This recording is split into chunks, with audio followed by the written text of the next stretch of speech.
Salut à tous et à toutes, notre cours aujourd'hui est la reproduction sexuée chez les plantes à fleurs.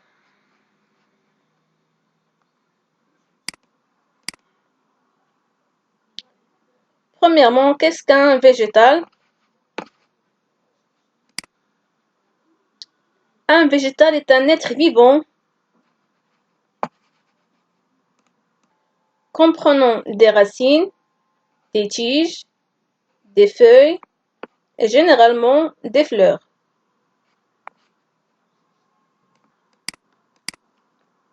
Alors, chez les plantes à fleurs, la fleur correspond à l'organe reproducteur. Une fleur est portée sur une petite tige appelée pédoncule qui se joint à un réceptacle à la base de la feuille. Elle est constituée d'une enveloppe extérieure qui s'appelle la calice et qui est constituée de l'ensemble de sépales, généralement verts et parfois colorés. On a ici une enveloppe intérieure qui s'appelle la corolle et qui est constituée de l'ensemble de pétales. Elle est souvent colorée.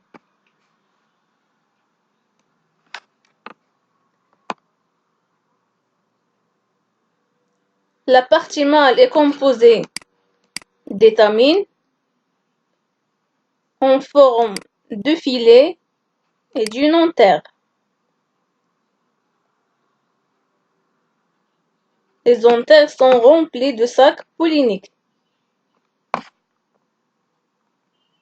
Les sacs polliniques qui contiennent les pollens ou bien les graines de pollen. La partie femelle est le pistil. Elle est composée d'un stigmate, style et d'ovaire. L'ovaire peut être simple ou bien composé et contient les ovules où on trouve les gamètes femelles.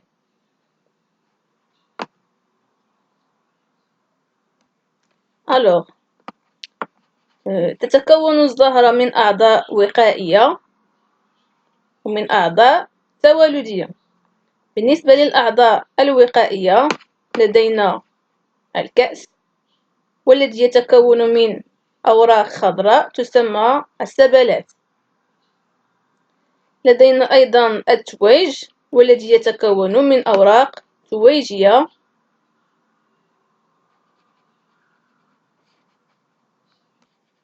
يختلف عددها وشكلها وقدها ولونها حسب نوع الزهرة. بالنسبة للأعضاء التولدية لدينا المدقة والسداد والأزية. لدينا مجموعة من الأزية. بالنسبة للمدقة تتكون من ميسم قلم الميسم ومن مبيض الذي يحتوي على بويضات.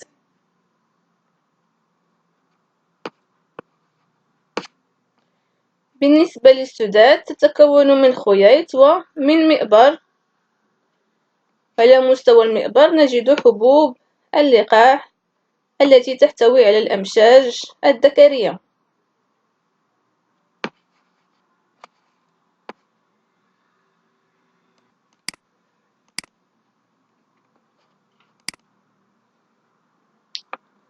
L'anther comporte plusieurs sacs polliniques.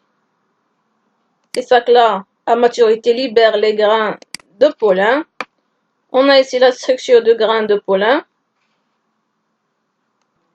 Un grain de pollen constitué ou bien contient deux cellules, une cellule végétale et une cellule spermatogène qui va donner par la suite les gamètes mâles.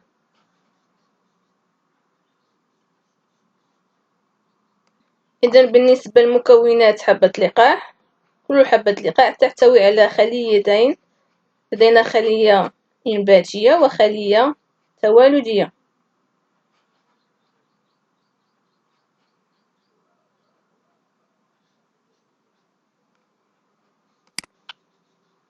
on passe à la structure d'ovule. L'ovule est composé d'un sac pollinique, un sac embryonnaire, qui est constitué de 7 cellules et 8 noyaux. On distingue 3 cellules antipodales, cellule centrale à 2 noyaux,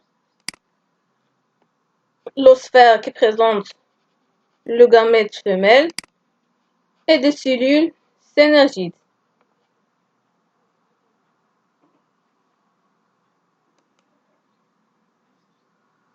إذا بالنسبة للمكونات البويضة لدينا خلايا معاكسة، لدينا خلية مركزية، لدينا نماذج أنثوي وخليتان مساعدتان.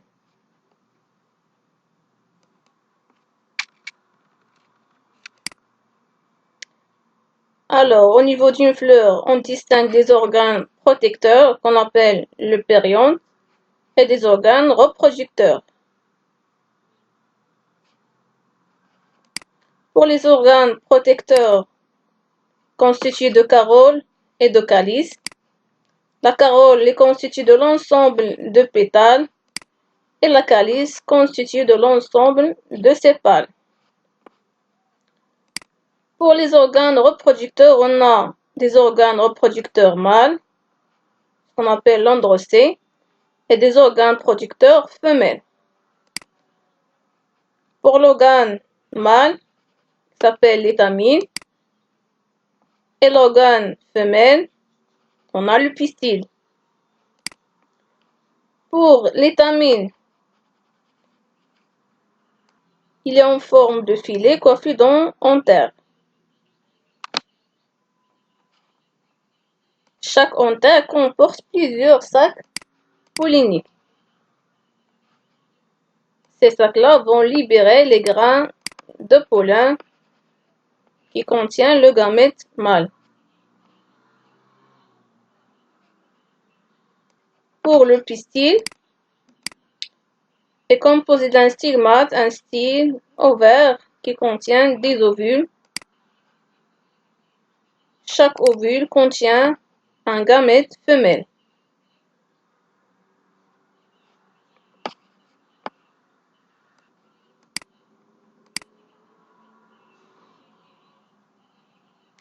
Alors, on distingue deux types de fleurs. On a des fleurs bisexuées et des fleurs unisexuées. Pour les fleurs bisexuées ou bien hermaphrodites, possèdent à la fois la partie mâle et la partie femelle. Pour les fleurs unisexuées, possèdent soit la partie mâle, soit la partie femelle. Donc on a soit une fleur mâle qui contient la partie mâle, ou bien une fleur femelle qui contient la partie femelle. بالنسبة للأزهار نميز بين أزهار أحادية الجنس وأزهار ثنائية الجنس. ثنائية الجنس نسميها بزهرة خنثى، أي تحتوي على أعضاء ذكرية وأعضاء أنثوية، أي تحتوي على الأزدية وعلى المضاقة. بالنسبة للزهرة أحادية الجنس فهي زهرة تحتوي إما على مضاقة أو على أزدية.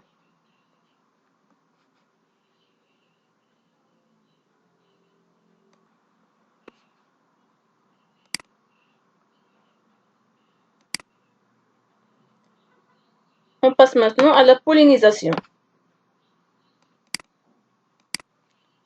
La pollinisation, c'est le transport du pollen des étamines sur le stigma du pistil. إذن عملية الأبر هي عملية انتقال حبوب اللقاح من المئبر إلى ميسم المضقة. Alors, quels sont les facteurs de pollinisation?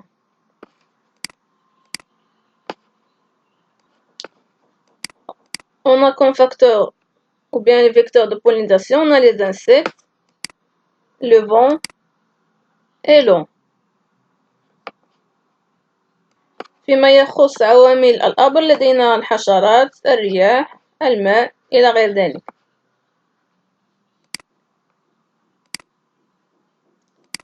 Alors on distingue deux types de pollinisation. On a l'autopollinisation et la pollinisation croisée. Pour le premier type, c'est lorsqu'on a le transport qui fait lieu à l'intérieur de la même fleur.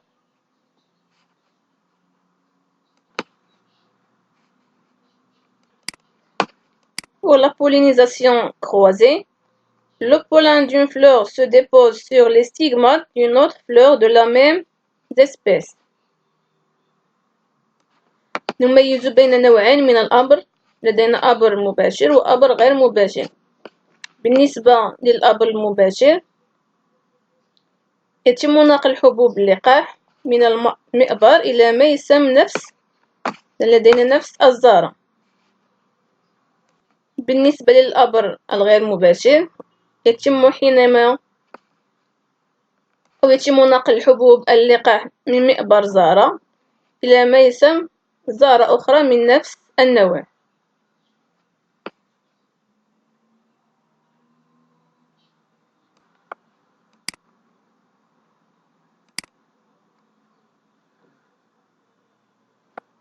On passe maintenant à la fécondation. Alors, après la pollinisation, les grains de pollen germent et développent un tube.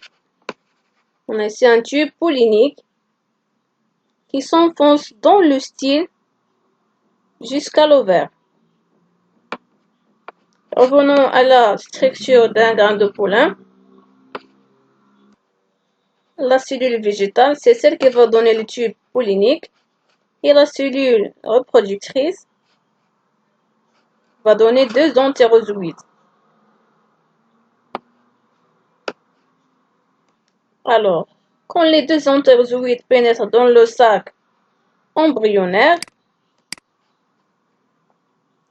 l'un des entérozoïdes va féconder l'osphère et va donner l'embryon, et l'autre va s'unir avec la cellule à deux noyaux pour donner l'albumène.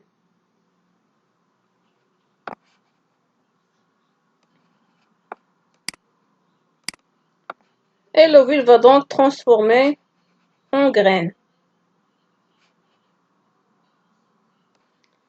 إذا بعد وصول حبة اللقاح إلى سطح الميسم تنمو وتنتج أنبوب اللقاح. هذا الأنبوب الذي يسمح بتنقل المشيج الذكري نحو المشيج الأنثوي.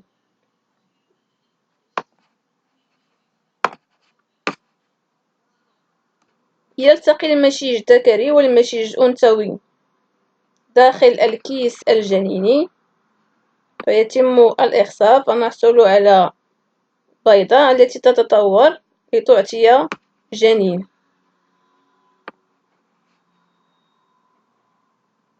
وتتحول البويضة إلى بذرة.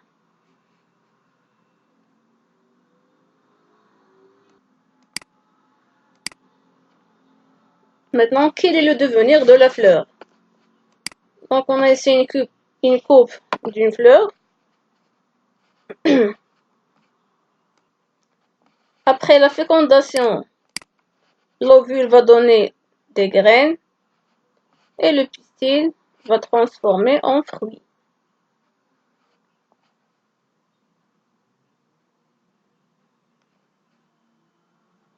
بعد عملية الإخصاب تتحول البويضات إلى بذور ويتحول المبيض أو المذقة إلى ثمرة.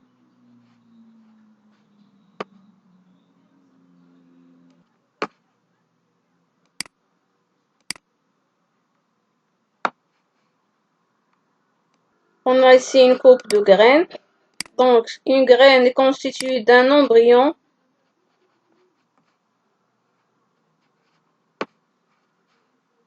qui renferme la feuille, la tige et la racine. On a ici un cotylédon et des téguments. تكون البذرة محاطة بغشاء وتضم فلقة عبارة عن مدخرات ومن جنين والذي يتكون من جدير وسويقة ومن وريقة.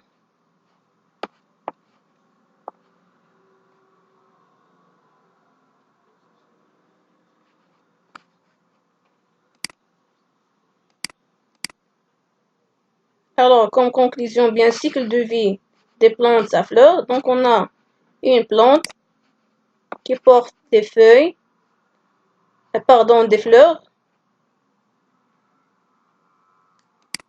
Donc, la fleur, au niveau d'une fleur, on a les étamines et le pistil.